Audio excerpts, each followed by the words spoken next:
Boxstar TV, we're back at you again. I'm here with the man, the one and only, former Commonwealth and British heavyweight champion, Derek Sweet Pea Williams. How you doing, sir? I'm good, man. I'm enjoying the day. Good, man. Good to catch up with you. Thank you for this interview.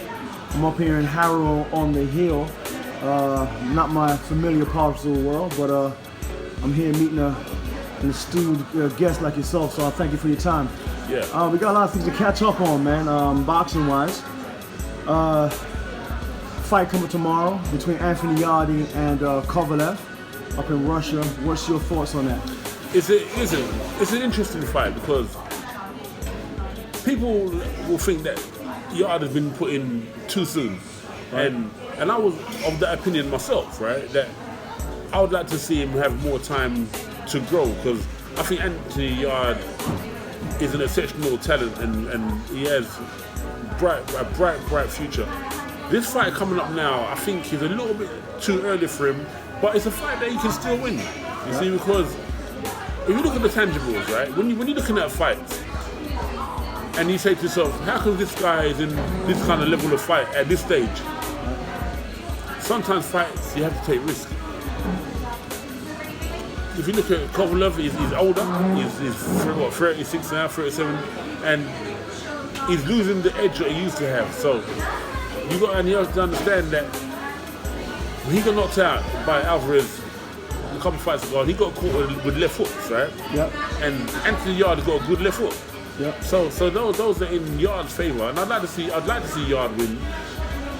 It's a tough battle for him though, and if you look at the matchmaking, if he does win, it becomes a thing where his management team have done an amazing job. But if he loses, then people will say, well, his management team were no good to do that fight. So now you always get those things in boxing. You're never going to please everyone.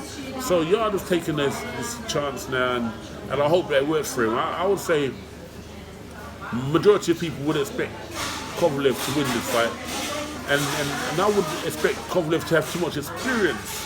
But with Yarde's hunger and his ambition and his punch, I think he does have a chance of causing an upset. He can cause an upset. It's not written that he has to lose. So when I was listening to the Mayweather gym prediction, and one of the fighters, I can't remember which fighter it was in their gym, predicted that Yarde loses by being knocked out by Kovalev. Do you see that happening? Listen, anything is possible in boxing. And on paper, Kovalev should win because of his experience.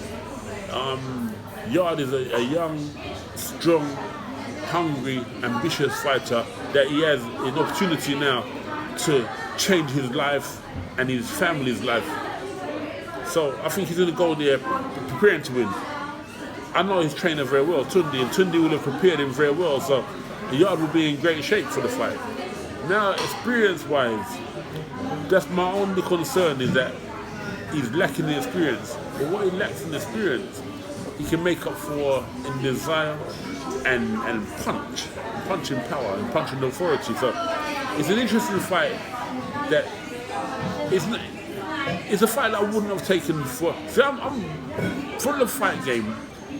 I'm about protecting fighters, so I would rather not rush a fighter into this level of fight at this stage. But he's had 16 fights. Yeah, but he had a very limited amateur career. Yeah. You understand? So speak about that for a minute, because a lot of people expound upon that at the amateur career, because we're going to touch upon Anthony Yarde and Amber Watts in a minute. But with the amateur career, he's only had like 10 amateur fights. And how costly is that in the pro game? It's very important. It's like your apprenticeship. Because I mean, like myself, I only had 10 amateur fights, right? Right. And it's only because of my punching and my desire what made me become a professional champion. Because most champions have been either an amateur boxing champion, an ABA champion, or Olympic champion, or something in the amateurs. But I didn't have that. I had 10 amateur fights and turned pro. So, but it's through desire. That's why I say that Yarde has the chance to do this through his desire and his punching. Right. It's an interesting fight. And I'm going to say this. If the fight goes into the later rounds, Kovalev can win the fight because of his experience. I'm not sure if Yarde knows how to adjust at that level in the later rounds. But I think that if he goes early, I'm going to go with a Yarde early win or Kovalev on a late stoppage or points win through experience. You understand? But I see there's some big fights on the light heavyweight scene. You got Yarde and Buatsi. So there's a couple of names out there. Sims, I like Sims Jr.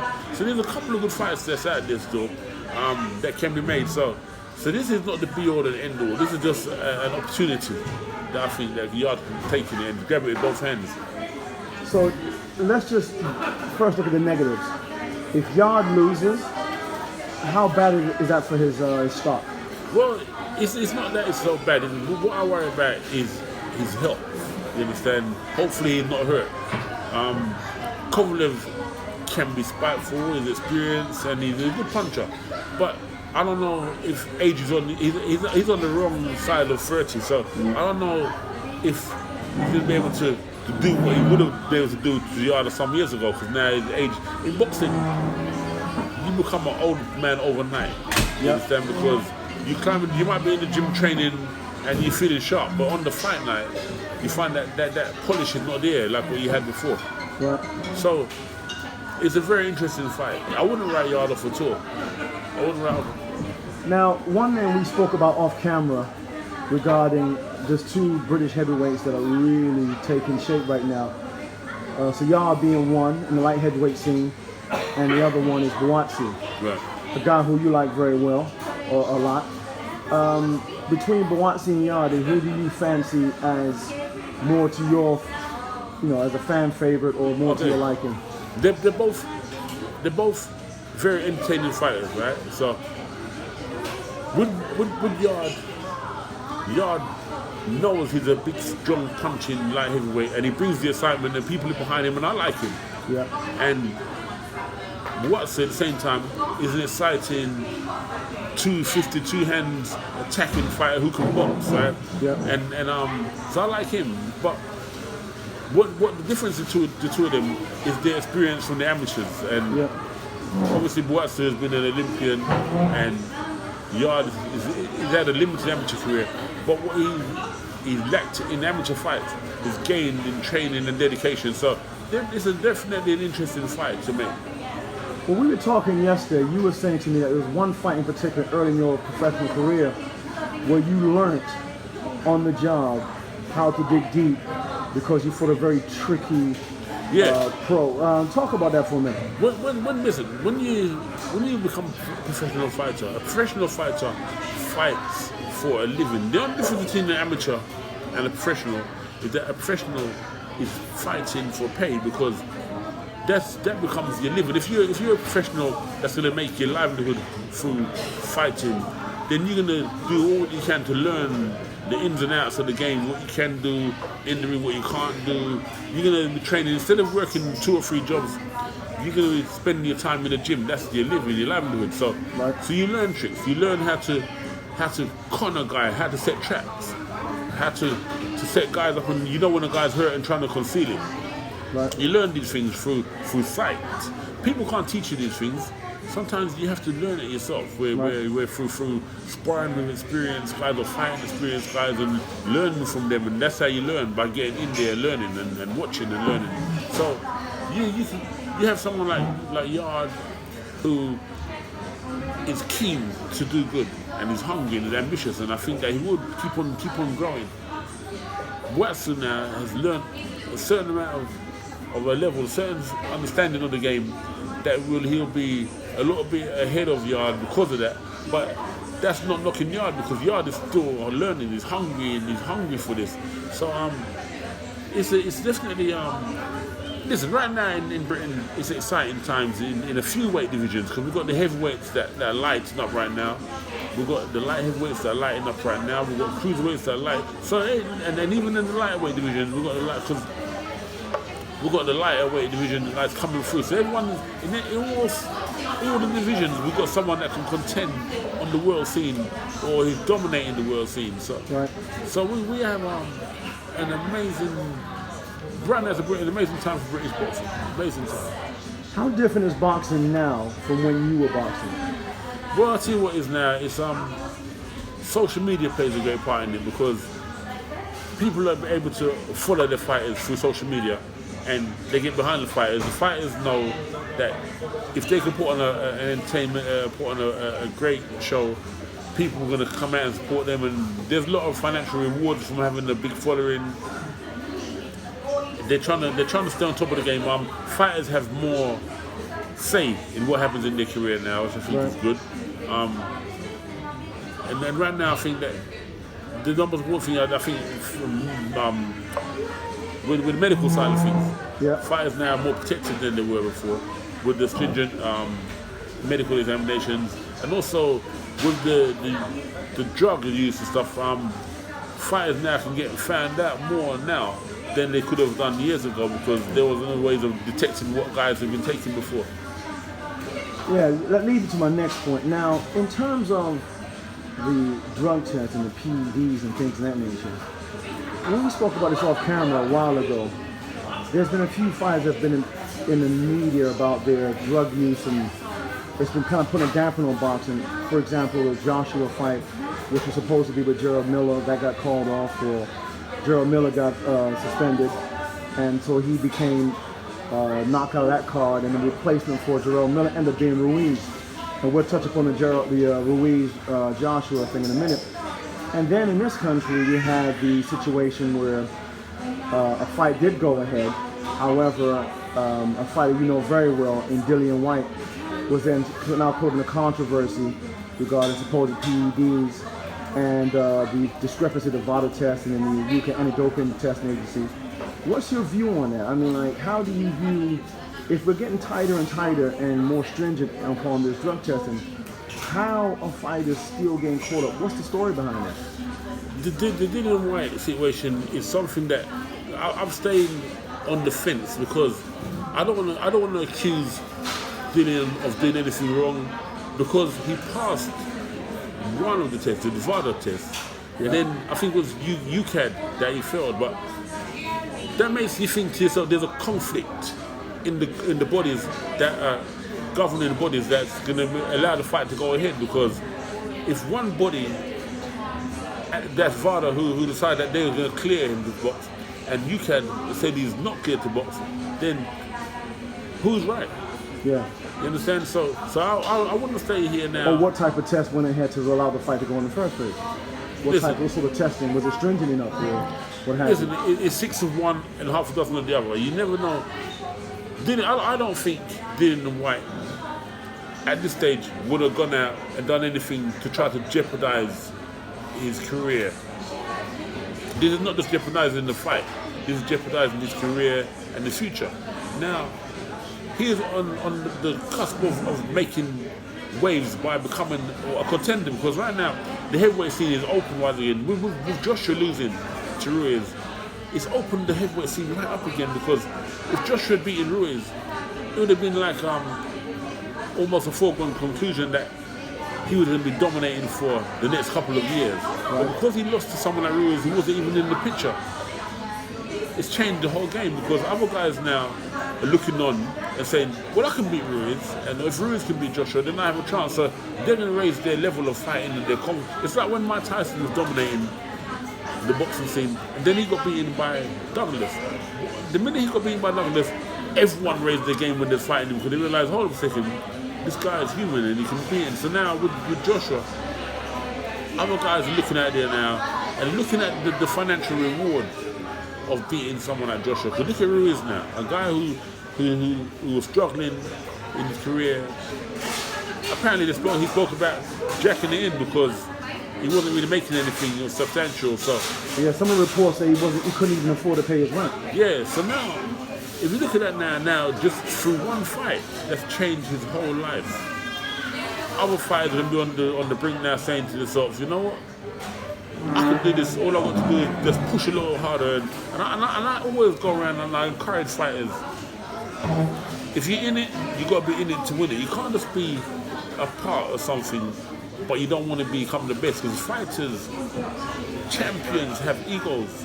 Yep. And you want to be the best. You don't want to go and just work at maybe 40 or 50 or 60% of what you can do. You want to go there and give it your best at all times. So for you to give it your best, you have to prepare to do things that other people not prepared to do, to do runs in the mornings or torture your body, put your body through rigorous training sessions and sacrifices to make it that you can win.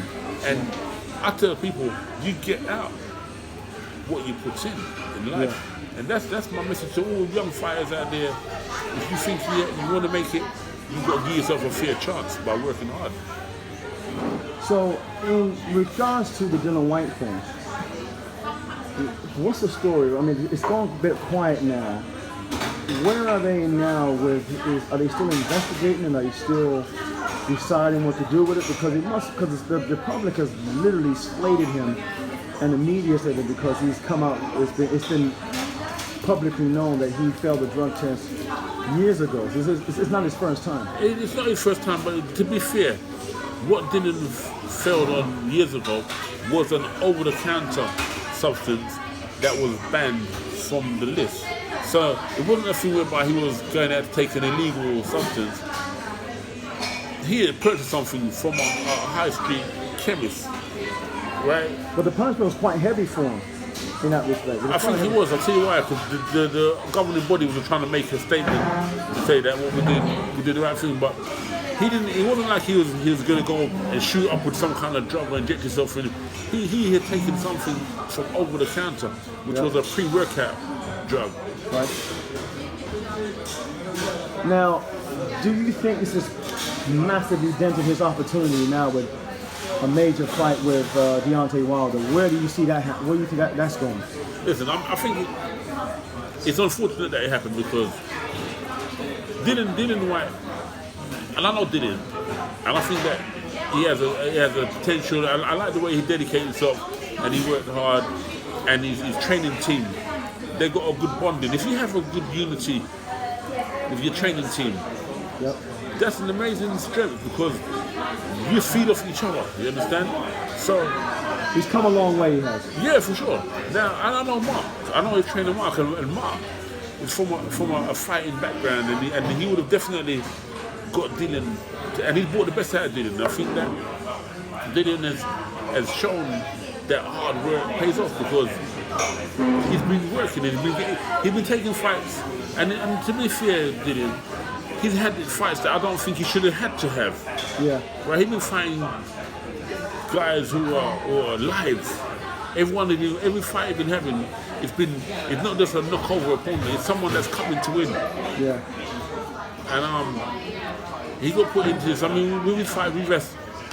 I don't think he needed to have that kind of fight. And I don't think that Dylan went out of his way to go and try to cheat or anything. I don't think that's the truth at all. I think that there's a lot of haters out there. People are a little bit unfair in their judgment and some of their harsh statements to say things. Because he who knows it, he who feels it knows it. And they've never been through what Dylan has been through. They don't. People who say, you got armchair journalists and supporters who sit back and they criticize and they point at and you could have done, but they got to get in the ring and see what it's like. Yeah. And then Dylan is succeeding what he's doing, and then all of a sudden they want to start hating on what he does. And I think that's cruel and unfair. And I love people, when I see them, I ain't got no time for them at all because they're too quick to criticize and fire harsh words. Be fair. Now, in terms of Dylan and his hard effort, I totally agree with you, to be honest, about the aspects of Dylan White's criticism and where they basically, I think, harshly dealt with him in that respect. However, the WBC has suspended him, and that's going to be difficult for him going forward. Where do you see him going? I mean, what choices does he have now? For some reason, he was having a hard time with them anyway because I'm not sure where the fallout came. I think some time ago he was offered a fight that he didn't take. He didn't take the fight with Wilder. with Joshua in April. Yeah. Well, that was when Joshua didn't have any opponent for April. He didn't take that fight, and he didn't take the fight with Wilder. But and to be fair, Dillian, in this game you have to be strong and believe in what you want to believe in and stick with it. Now, he wasn't just going to jump into something if he didn't feel ready himself. Yeah. So everyone has their reason why to do things, and we don't know why. I mean, some people might have said it's an amazing opportunity, take it. But he might think to himself he's not ready mentally to just jump into that kind of fight at that time or on those terms. With the Joshua thing, he was saying it's slave money. They offer me X amount, and I feel I'm worth X amount. They offered Gerald Miller, I believe it was $9 million. I think he wanted to meet that valuation. So I think from that point of view, he kind of pulled it out with the Joshua fight. It was purely a financial thing, really. Okay, look at this. Gerald Miller, his baby Miller, he was an undefeated fighter, right? Right. And he was making a lot of noise and generating a lot of interest. Now, because he is coming from the other side of the Atlantic, across the Atlantic, he's from the US. I think he's from New York or somewhere. But what happened was, he's from Brooklyn, I believe. Yeah, so he has created a buzz in America, and for that reason, he could generate more interest in pay-per-view views because he was an American fighter. Now, with him dropping out and Dillian stepping in, obviously Dillian, the American viewers and fans are not going to be behind him as much as they would have been behind Miller because Miller is an American, so that's where the money thing comes in. Plus, Joshua had already beaten Dillian, even though Dillian had given him a good fight, and then tagged him is an L. Yeah. People are fickle sometimes. I don't want to call people names, but that's the truth. People don't see anything other than Joshua had beaten him before. So, because of that, it's kind of hard to merit him getting the same kind of money as what Miller would have had, because Miller, obviously, Dillian had been working his way back up, but he'd been beaten by Joshua before. And that made people look at it like he'd been tarnished. It's like he'd been tarnished, and it's like buying a garment with a third on it. Yeah. You're not going to pay the same price as a garment that doesn't have a third in it, and that's how they're looking at it. Okay. All right, so we're going to conclude this segment because obviously I want to get into you on the issue of the Joshua fight and the second fight coming up with a rematch, the possible rematch between Andy Ruiz Jr. This is Terry L talking to my main man, Derek Williams, Boxstar TV.